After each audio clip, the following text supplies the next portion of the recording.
And staying with that story, young Africans fancy their chances in the Champions League match against host Mamelodi Sundowns. Both sides will renew their rivalry at Loftus Versfeld tonight after a goalless draw in the first leg that was played in Dar-es-Salaam. South African winger in Mahlatse Makudubela will be looking to do the business in familiar surroundings. Newzroom Afrika's Yolulwe Qoshe has more. Having already created club history by getting this far in this season's CAF Champions League campaign, young Africans have travelled to South Africa to take on Mamelodi Sundowns in what will be a date with destiny in the CAF Champions League quarter-finals at Loftus Versfeld Stadium tomorrow evening. But for coach Miguel Gamondi, he says both teams have an equal opportunity to go through. For sure, a very tough game, but as I said before last week, it's a game for 180 minutes, and tomorrow will be definitely the last 90 minutes, and one team must win. I think we have the same possibility like Sundowns. We are 50-50, and we'll see what happens inside the pitch.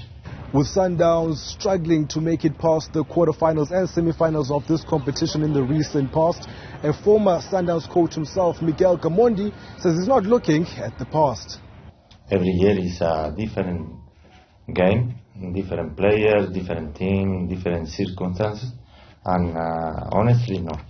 I know probably Sundowns have more pressure than us because Sundowns is a best team for me in the moment. It's best team in Africa, and it's a must-winning game for them. Gamondi has travelled with a few of his injured contingent from the previous game, and he says it's not too optimistic that they'll be ready for the game against Masandawana. We will see, but we will try. Maybe one player should be present, maybe two will be difficult.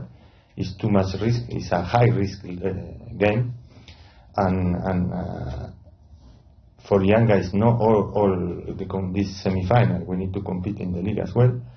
And I am a coach, like I try always to protect the player as a human. When asked if he wants to prove a point in front of the fans of his home country, South Africa's Mahlatse Makudubela did not mince his words. I'm going to make South Africans very proud by winning with the Tanzanian team. Very clever. Kickoff for this crunch encounter will be at 8 o'clock at Loftus Versfeld Stadium on Friday evening. For Newzroom Afrika, channel 405, I am Yolulwe Qoshe at Loftus Versfeld in Pretoria.